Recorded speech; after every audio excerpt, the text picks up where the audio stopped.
Hi everyone, in front of me I've got Samsung Galaxy F23 and let me share with you how to reset camera settings on this device.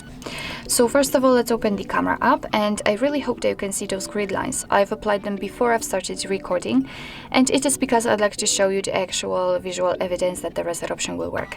So all we have to do after entering the camera is to enter the settings, which are in the left upper corner. Now let's scroll down to the very bottom to find a reset settings option. After tapping on it, we have to tap on reset again. And as you can see, we just go back to the camera and we cannot see the grid lines, which simply means that we just successfully reset all camera settings and the customization to their defaults. So actually this is it. This is how to reset camera settings in your Samsung Galaxy F23. Thank you so much for watching. I hope that this video was helpful, and if it was, please hit the subscribe button and leave the thumbs up.